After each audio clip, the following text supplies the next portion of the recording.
Good morning everyone. Now today's question on genetics is, how do Mendel's experiment show that traits are inherited independently? For this question also you have to remember the things that I have already told you when I was solving the previous question. The same thing you have to keep in mind, that the traits that he has observed or he has taken for his experiment was the homozygous one. It was the homozygous one. So now over here, to prove this experiment, that how the traits are inherited independently, Mendel has selected now, previously we have done for one trait, that is only one character, that is tallness and dwarfness. For this experiment he has selected two plants. One of them were having the pure breed pea plant having round and yellow seeds, and another one is a pure breed pea plant having wrinkled and green seeds. When the cross between these two were done, then he found that the individuals in the F1 generation were all having round and yellow seeds. So he proved that round and yellow seeds are dominant, whereas wrinkled and green seeds are recessive. Now let me tell you how this happens. Okay, so this type of cross is known as dihybrid cross. This type of cross is known as dihybrid cross. The previous cross that we have done, we have taken only one character, so that type of cross is known as monohybrid cross. But now the cross that we are going to do is the dihybrid cross. Why it is dihybrid cross? Because two characters are simultaneously taken. So what we have taken, the first character we have taken that the seeds are round. Seeds are round and they are yellow. And the next one we have taken that seeds are wrinkled and they are green.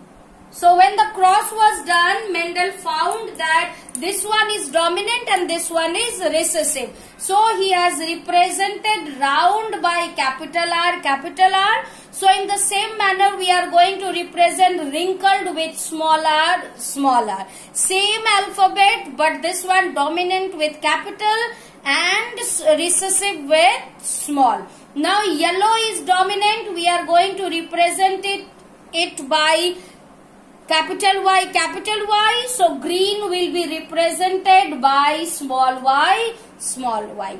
Now what type of gamete we are going to get? So we are going to get two type of gamete, that is one capital R, one capital Y, one capital R, one capital Y.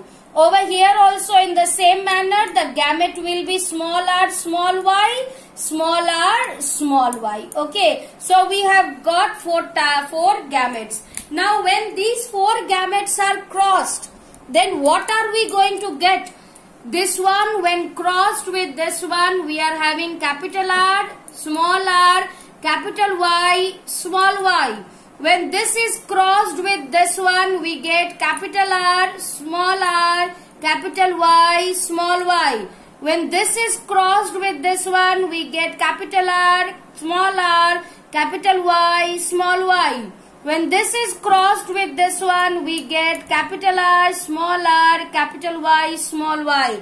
You can very well see that all the offsprings over here and the genotype that we have got, all of them are similar. They are having one capital R, one small r, one capital Y, one small y. And it was found that all of them were round and yellow. All of them were having round and yellow. So this generation is known as F1 generation. This generation is known as parent generation. So in F1 generation, all the individuals were round and yellow. Now if we go for further crossing, and we take these two individuals from the F1 generation, then let us see that what type of gametes comes out and what are the characters that we are going to get. Okay, so for that we are having capital R, capital Y, small y. Now another one is same, capital R, small r, y. Now, okay, now what type of gamete formation will be there? First of all, we are going to have the gamete formation. Now let's see, for gamete formation, if I am taking one capital R, then one capital Y, opposite one should come. Okay, so if I am taking capital R, it can go with small y also. We have got one more. Now with small r, and if I take capital Y, one more gamete formation is there. With this small r, this small y, so gamete formation is there. So you can see that one capital R, one capital Y, one capital R, one small y, one small r, one capital Y, and another one is both are small. In the same manner, over here also we will have capital R, capital Y. We will have small r, capital Y. Okay, capital R, small y, and small r, small y. Now what will happen? Now we are going to do the crossing of the F2 generation. This is only the gamete formation. This is not the cross. This is the gamete formation. When we do the gamete formation, you have to remember one thing very clearly in your mind, that whenever we do gamete formation, we take one, if we are taking one round, then we have to take one opposite one. It is yellow or it is green. So one capital R, one capital Y, one capital R, one small y, one small r, one capital Y. So opposite manner we are going to go. And now we cannot do the crossing over here. It is not properly, you cannot do. So for that you have to draw a square. Okay, how we do it? We drew it by. So now we have seen how the gamete formation is there. Now we are going to arrange them in the square. Okay, so how we do the arrangement? We draw, there are 4 types of gametes. So we are going to arrange 1, 2, 3 and 4. 1, 2, 3 and 4. Okay, now how we are going to write them. Okay, now let us write the gametes over here. So we have got one capital R, one capital Y, one capital R, small y, small r, capital Y, small r, small y. In the same manner, capital R, capital Y, capital R, small y, small r, capital Y, small r, small y. Now we are going to do the crossing. Now how the crossing is done? Simply you have to cross this capital R and this capital Y with all the 4 of them. So what we will get? Both capital R, both capital Y. What we are going to get over here? Both capital R, capital Y, small y. If we do this one, then you get this type of character. I am just going to go on writing like this. The gametes that are present. This capital R, small y with all of them. So both the capital R, capital Y, small y. Both capital R, both small y. Then capital R, small r, capital Y, small y. Over here we will get this. Now over here, just see how I am writing. You will also go on writing like this. It is very simple. You just have to do the crossing between these two and write whatever we are getting. So capital R, small y, small y. Just write it in a proper manner so that it is visible that which one is capital and which one is small. So it should be visible. Now when he has done after doing the crossing, Mendel found that wherever we have got the dominant characters, wherever we have got the dominant characters, they have depicted one type of individual. Just see, over here we are having both capital R, both capital Y. So they are considered to be round and yellow.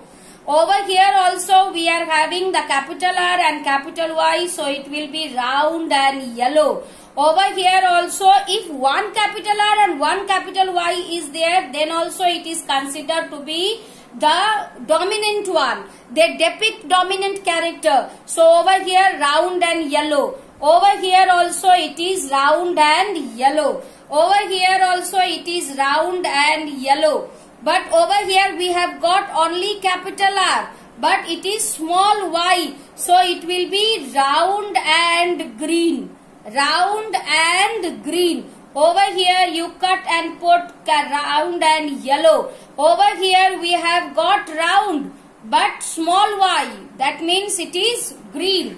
Over here we have got round and yellow. Okay. Over here we have got round and yellow.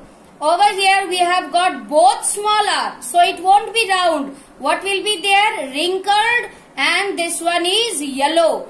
So over here also wrinkled and yellow. Over here it is round and yellow. Okay, over here it is round, but it is small y. So it is green. Over here it will be wrinkled and yellow, and this one will be totally wrinkled and it is yellow. Okay. So you can see, now let us count that how many are round and yellow. Round and yellow, 1, 2, 3, 4, 5, 6, 7, 8, 9. So round and yellow is 9. Now let us count how many are red and round and green. 1, 2 and 3. 3 are round and green. Okay, now let us count how many are wrinkled and yellow. 1, 2 and 3. That is wrinkled and yellow are 3. Now let us consider how many are wrinkled and green. How many are wrinkled and green? That means totally recessive. So wrinkled and green are 1. So now I'm rubbing it. I think this one is clear. We are going wherever, just remember one thing. Wherever we are having one capital R, one capital Y also, we are going to write it as the round and yellow. That means both dominant. Okay, but wherever we have not got any capital alphabet, that means it is recessive.